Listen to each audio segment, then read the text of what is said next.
Okay everyone, we will write application with two classes. Okay, so last class we have written two programs. So one with a simple program with a single statement, and second program we have written one class with a multiple statements. Okay, we'll see, we'll write now program with multiple classes so that you will be clear with the structure of Java.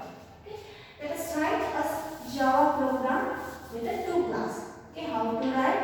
The first step is define a class. So I am writing here class name as room. Here the program is to find the area of the room. Okay, classroom. So I need two variable, floor, length, floor, breadth.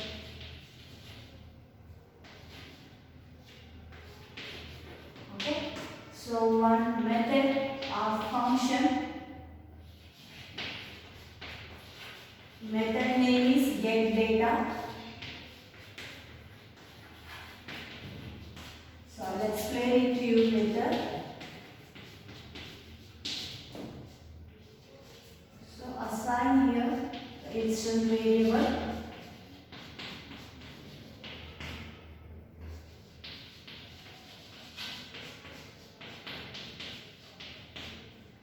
Close this method, close this class. Okay. So here in this class there is no main method. So we need a main method for the execution. So I am writing one more class.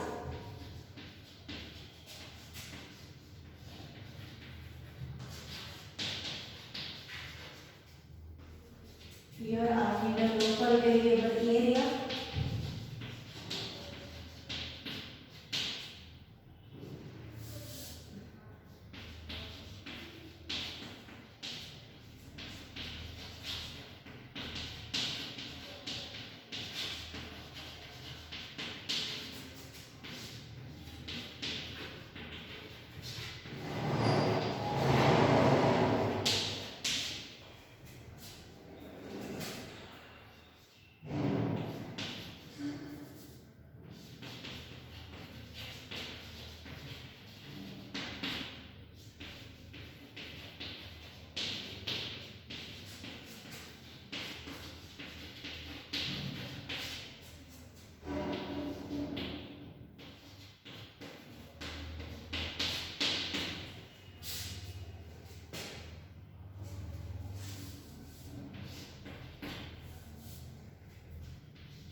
Here this is a program with two classes. See, in the first class, classroom, I have declared two variables, length and the breadth. These are called as a instance variable of this class.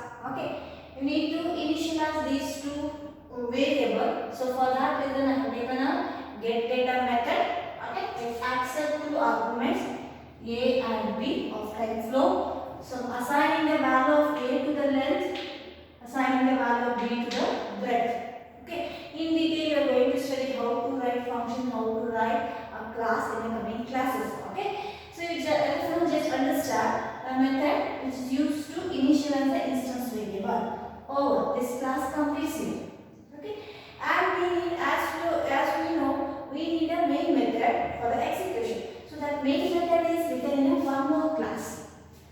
classroom area. Name of the class.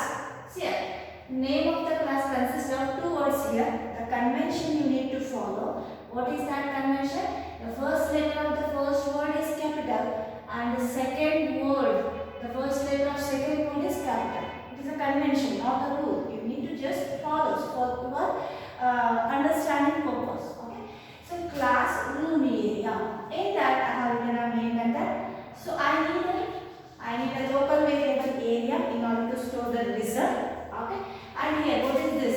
Room are equal to new room. It is a creation of object of this class. Because I want to call this method get data method. I want to access length and breadth variables outside this class. Okay.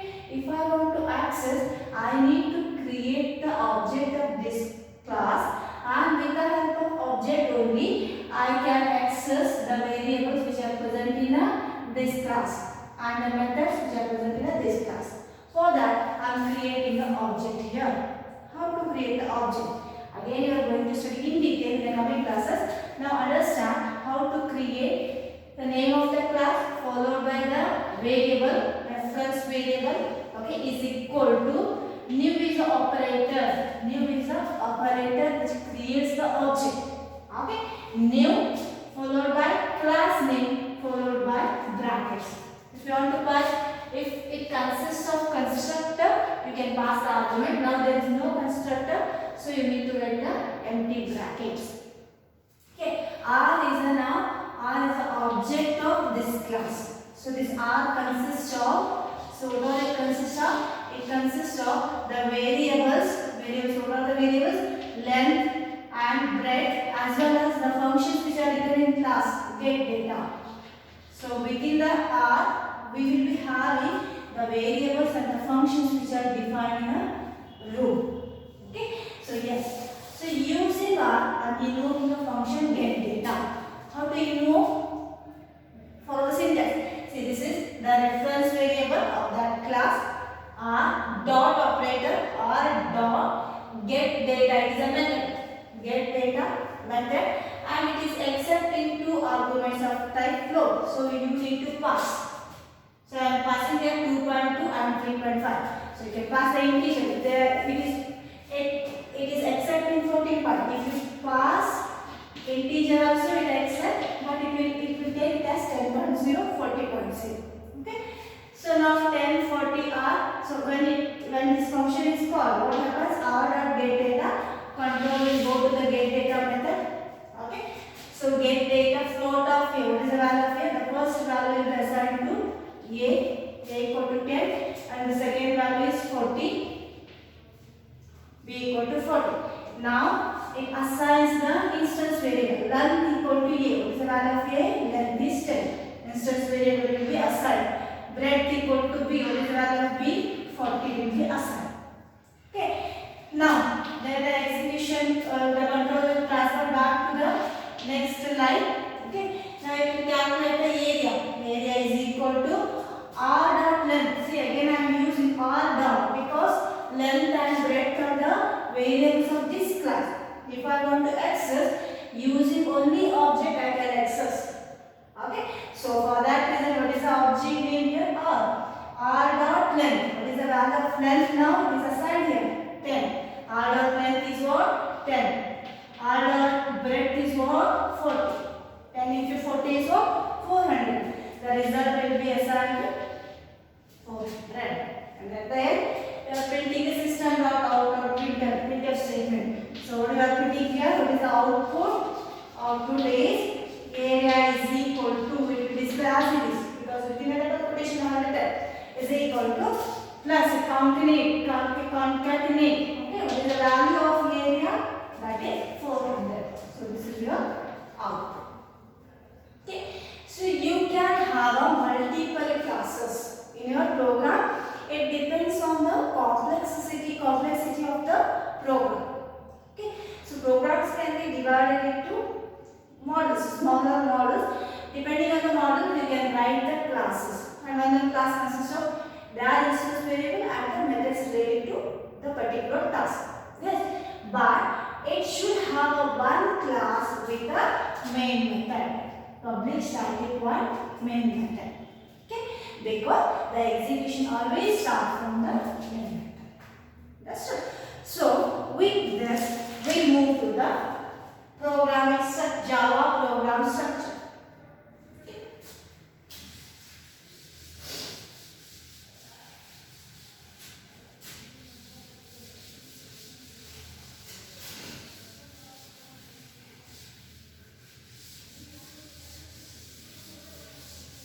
Structure of Java program.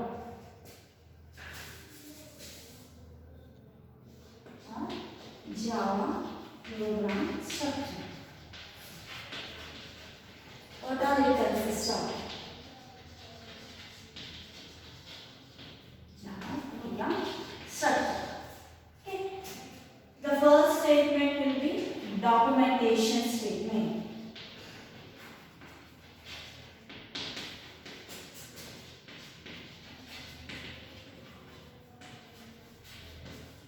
Okay. Next, package statement.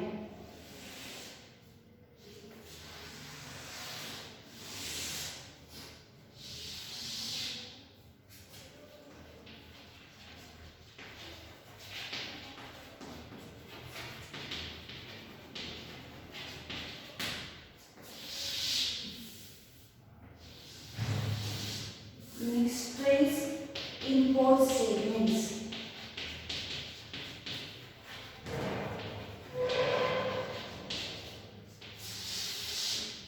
Okay. Interface statement.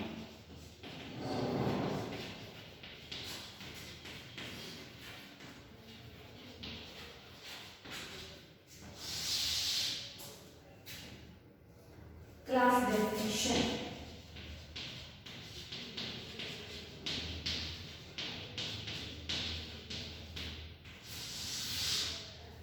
Next one, main method class.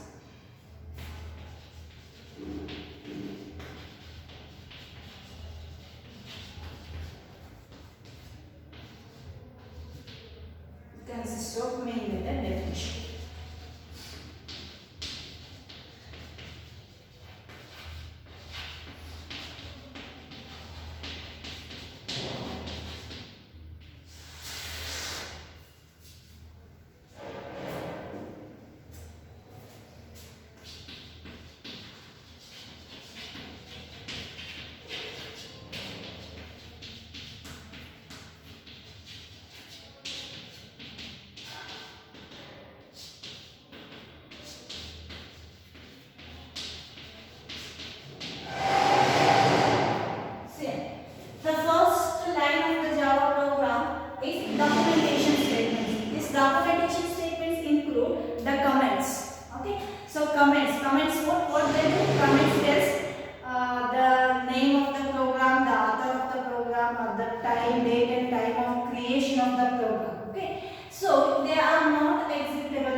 Printed onto the screens, right? It just informs the user about the program.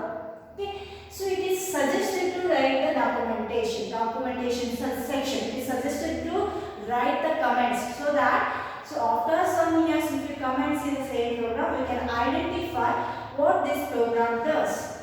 Okay, so who is the author and when it is created. Okay, so all the details will be written in the documentation section. Okay, so documentation statements. Okay, so comments. So Java suppose the comments, the type of comments which are supported by C and C++, like single line comments, right? Single line comment which start with double slash. Okay, this is single line comment. And multi line comment like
want to write it in a package, or you can omit that statement. Next one is import statements.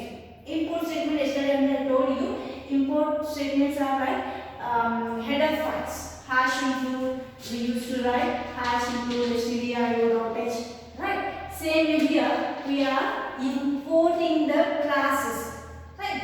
So if we are using particular classes which are already present in a Java language, we need to import the package where that Java class is present. For example, yesterday we had imported one class, right? Which class? Java.lang.math class, right?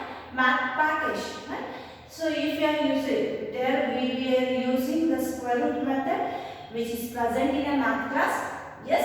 So in order to use those methods, we need to import that package, import that statement, right? Library, right? Same here. If you are using the classes or the interfaces which are defined in a Java or JDK, right? Java standard library. So you need to import the statements. Okay. Again, it is optional. If you are not importing, just write a simple program. Optional. And interface statements. Interfaces are nothing but they are like as classes. Okay, they are special concept which are introduced by the Java in order to solve the multiple inheritance. Okay, so we'll say in detail about the interfaces. Again, it is optional. If necessary, include the interface. If not, then omit the interface statement. Class definition. Again, it is related to the multiple classes. So Java, we can have multiple classes. Okay. So when you are writing a class, you need to first include the class definition.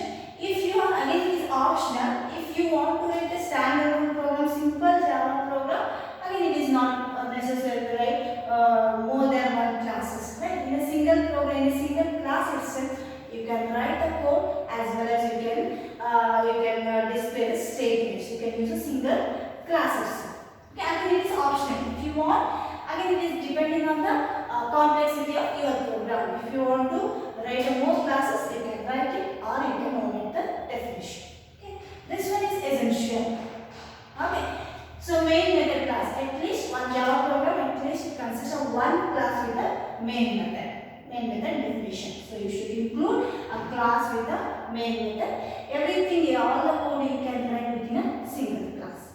Okay, this is what the structure of Java program.